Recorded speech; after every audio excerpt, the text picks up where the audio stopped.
السلام عليكم ورحمة الله وبركاته. أهلا بيكم يا شباب، معاكم علي أحمد وفي درس جديد من دروس انفرونت اند ديفلوبر، ومكملين يا جماعة في سلسلة السي اس اس اللي احنا بدأناها مع بعض. وإن شاء الله يا جماعة النهاردة هنتكلم عن اللينكس جوه السي اس اس، ازاي تنسقه زي ما احنا ما كنا خدناه في ال HTML، ازاي تكتبه في السي اس اس، ازاي بقى تتعامل معاه وازاي تنسقه وازاي يعني تظبط الدنيا شوية عشان خاطر الويب سايت بتاعك يبقى شكله تمام التمام. طيب طبعا يا جماعه احنا عارفين طبعا ان اللينكس ممكن تظهر في الويب سايت بتاعي بكذا صوره. يعني ايه بكذا صوره؟ يعني ممكن يبقى هو شكله تكست عادي كده، وتيجي مثلا انت عليه بالماوس تعمل مثلا تضغط عليه يوديك لاي مكان في الويب سايت عندك. تمام. ممكن يكون بشكل صوره، ممكن يكون بشكل بوتون. هنشوف يا جماعه كل الكلام ده ان شاء الله في درس النهارده وازاي تتعامل معاه بالسي اس اس. طيب نراجع مع بعض كده يا شباب. احنا عندنا تاج اسمه ايه، اللي هو اختصار كلمه او اختصار الانكر بوينت. تمام. طبعا يا جماعه تاج الايه ده هو ده التاج الخاص باللينك بتاعنا. لما اجي انا مثلا اكتب هنا مثلا جوجل بالشكل ده كده واسيف، وتعالى اروح عندي هنا في الويب سايت واعمل ريلود. طبعا الاحظ يا جماعه زي ما احنا ما شايفين، تعالوا بس كده نزوم ان كلمه جوجل خلاص يعني هي تكست عاديه ما فيهاش اي كلام وما فيهاش اي مشاكل. تمام. طيب انما ايه هو يا جماعه بقى اللي بيخلي ان اللينك ده بيخليه مثلا لينك او بيديله ميزه ان هو لينك؟ حاجه اسمها الاتش ريف. الاتش ريف يا جماعه اللي هو الهايبر ريفرنس. تمام. الهايبر ريفرنس يا شباب اللي هو المرجع بتاعه، يعني اللينك ده هيوديك فين. طبعا يا جماعه انا في درس النهارده ما بشرحش اللينك، انا بشرح ازاي تنسق اللينك. اللي عايز بقى يرجع للكلام ده كله يا جماعه، وان شاء الله باذن الله ابقى اسيب لكم الدرس بتاع اللينك بتاع ال HTML وتشوفوه. تمام. واللي عاوز يرجع للكلام ده يتفرج على درس اللينك في ال HTML. طيب انا عندي هنا يا شباب ادي الاتش ريف، واسيب ان الدبل كوتيشن دول كده فاضيين، وتعالوا نعمل ريلود. طبعا اول ما انا عملت ريلود يا جماعه زي ما حضرتك شايف كده، زي ما حضرتك شايف هلاقي انا هنا طبعا يا جماعه جوجل اتحولت بقت باللون الازرق واتحط تحتيها خط. تمام. طبعا كل ده اللي احنا كنا خدناه في ال HTML. طيب انا هضغط على جوجل. تمام. زي ما احنا ما شايفين هنا يا جماعه بيحصل عندي ريلود للموقع. شايفين كده يا شباب؟ او اضغط يحصل ريلود. شايفين يا شباب؟ طيب تعالوا نحط بس هاش جوه الدبل كوتيشن بحيث ان انا اخلي اللينك بتاعي ده اكتف. يعني ايه اكتف؟ اضغط هنا كده يا جماعه. شايفين مهما اضغط مش هيحصل هنا ريلود، وفي نفس الوقت حط لي هنا هاش. خلاص بقت الهاش دي كده يا جماعه يعني اللينك دلوقتي يا شباب يعتبر مفعل شغال، مهما اضغط مش هيديني هنا ريلود. طيب اشيل الهاش دي بقى كده يا شباب، وتعالوا نبتدي نشوف احنا ممكن نعمل ايه في اللينك بتاعنا ده. طيب اول حاجه يا جماعه طبعا انا هشيل الهاش ده وهحط مثلا انا هنا ايه https نقطتين فوق بعض // www.google.com. تمام. google.com بالشكل ده كده يا جماعه. وطبعا احنا زي ما درسنا هنستخدم التارجت اندرسكور بلانك. طبعا يا جماعه احنا عارفين دي بقى بتعمل ايه. تمام. طيب اعمل ريلود. انا دلوقتي هضغط على جوجل يا شباب، فتح لي في تاب جديد اهوت يا جماعه موقع جوجل. تمام. اللي انا شغال عليه واللي انا عملت له اللينك بتاعه. طب انا عايز انسق بقى اللينك ده يا جماعه، انسقه ازاي؟ اول حاجه انا عندي طبعا في السي اس اس هنا ممكن اقول له ان ايه. تمام. هقول له مثلا انا هنا كده كلر ريد. تمام. ادي الكلر بتاعي ريد اللي هو لون الكتابه. طب تعالى نعمل كده ريموت. فعلا يا جماعه بقت اللون اهو يا جماعه ريد اهوت ومفيش اي مشاكل. ممكن اخلي اللون ده جرين، ممكن اخلي اللون ده جرين. تمام. تعالى نسيف وتعالى نروح نعمل ريموت. مفيش اي مشاكل يا جماعه، اللون عندي بقى جرين. ممكن اتحكم في ايه تاني يا جماعه؟ ممكن اتحكم في الفونت سايز. ادي الفونت سايز، ادي الفونت سايز اخليه مثلا وليكن 60 بكسل. تعالوا بس قبل ما نعمل ريموت نصغر شويه الشاشه وتعالى نعمل ريموت. شايفين يا جماعه؟ ادي 60 بكسل مفيش اي مشاكل. طيب انا دلوقتي يا جماعه في عندي هنا خط تحت الكلمه، كلمه جوجل. انا مش عايز الخط ده، انا عايز اشيله زي ما كنا درسنا يا جماعه في التكست. خدنا حاجه اسمها التكست ديكوريشن. ادي التكست ديكوريشن، انا هقول له نون، انا مش عاوز الخط ده، اعمل ريلود. زي ما احنا شايفين يا جماعه بقت كلمه عاديه هي خالص ومفيش اي مشاكل.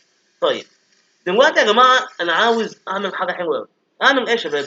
زي ما بنشوف في المواقع العالميه والمواقع طبعا المبهجه ان الواحد بيشوفها، لما باجي انا اعمل هوفر كده على اللينك ده بلاقيه مثلا اتحول، خد لون مختلف، خد فونت سايز مختلف، كلام من ده. طب اعمل الكلام ده ازاي يا جماعه؟ انا عندي هنا في السي اس اس طبعا لو انا جيت قلت له هنا ايه وحطيت نقطتين فوق بعض وقمت كاتب هافر.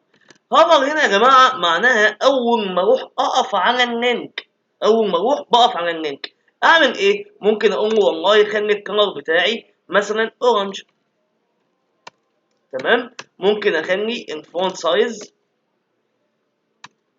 مثلا 60 بكسل، وتعالى نخلي اللي فوق ده هو مثلا نخليه 40 بكسل مثلا، تمام. وتعالى نعمل ريلود. اللي حصل هنا يا جماعه ادي طبعا الكلمه عاديه خالص قدامك، كلمه جوجل او اللينك بتاع جوجل، ما مجرد ما اروح اقف عليه هتلاقي اللون اتحول بقى زي ما احنا شايفين بقى اللون الاورنج، والفونت سايز بتاعتي اتغيرت من 40 ل 60. ابعد هتلاقيه رجع زي ما كان، اقرب اهو زي ما احنا شايفين يا جماعه، ده كده انهبل. طيب عندي حاجه تانية جميله جدا في اللينك، حاجه اسمها اكتف. يعني ايه اكتف يا جماعه؟ اكتف ده يا شباب يعني طول ما انا دايس على اللينك، خد بالك انا عندي هافر، انا واقف بس ما بعملش حاجه، انما الاكتف طول ما انا دايس على اللينك، طول ما انا ضاغط عليه بالماوس هيعمل الاتي. هيعمل ايه يا جماعه؟ عايز اقول له مثلا ان كلر ريد، ان كلر ريد، ان باك جراوند مثلا، تعال نحط له باك جراوند كلر مثلا، نخليها مثلا، او نخلي الباك جراوند كلر ريد وهخلي الكلر وايت شباك 3 اف، تمام اهوت بالشكل ده. اعمل ريلود، ادي عندي اللينك عادي هو خالص يا جماعه في الويب سايت بتاعي، ما مجرد ما هروح بس اقف عليه بالماوس هيبقى اللون اورنج وهيبقى الفونت سايز بتاعه 60 بكسل. طب انا دلوقتي ما ضغطتش عليه يا جماعه، طب لما اضغط عليه بصوا كده يا شباب، انا هضغط دلوقتي عليه، ايه اللي حصل؟ طول ما انا ضاغط عليه اهو يا جماعه، انا لسه ضاغط عليه وماسكه في ايدي اهو، طول ما انا ضاغط عليه كده فهو الباك جراوند كلر بتاعته ريد والكلر بتاعه وايت. طب هسيب، طول ما انا سبت وواقف عليه بس من غير ما اضغط على الماوس هيبقى اللون بتاعه اورنج والفونت سايز بتاعه 60 بكسل. ابعد رجع لوضعه الطبيعي زي ما كان بالظبط. تمام كده يا جماعه؟ يبقى يا شباب عرفنا ان اللينك بتاعي عندي ممكن اكتبه تكست عادي مفيش مشاكل. طب انا ممكن اللينك عندي اعمله ايه تاني؟ ممكن اللينك عندي يبقى بوتون. يعني ايه بوتون يا شباب؟ يعني انا دلوقتي يا جماعه عندي هو بوتون، تمام، والبوتون ده ممكن احط جواه لينك، ادي ال HTTPS نقطتين فوق بعض // www دوت مثلا facebook.com، facebook.com، تمام. وطبعا انا هستخدم التارجت اندرسكور بلانك، تارجت اندرسكور بلانك واسيف، وتعالى نشوف. طبعا هنا يا جماعه ادي البوتون طبعا اتحط معايا، لكن هو طبعا هنا المفروض ان انا اكتب مثلا هنا فيسبوك، تمام بالشكل ده كده يا شباب. وتعالوا نروح نعمل ريبوت. ده الزرار بتاعي يا جماعه وده اللينك بتاعي، وزي ما احنا ما شايفين يا شباب ان الايه خدت طبعا كل خواص الايه، لان احنا عاملينها في السي اس اس بدون طبعا كلاس وبدون اي دي وكلام من ده، تمام. طبعا انت كواحد شغال هتستخدم طبعا الكلاس بحيث ان انت تدي لكل لينك فيهم الايه الخواص بتاعته او الاتريبيوتس بتاعته او السي اس اس او التنسيقات بتاعتها، تمام. طيب طبعا ده زرار يا جماعه، لو ضغطت على الزرار ده دلوقتي يا شباب ايه اللي حصل؟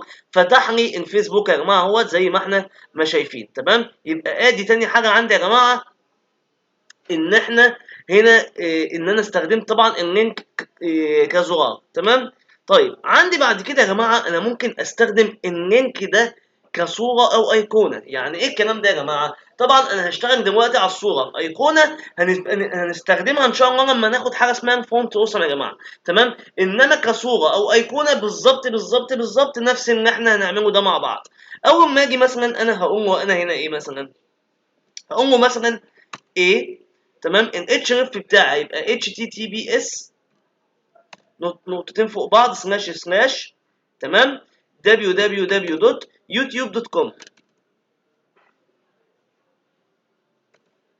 youtube.com.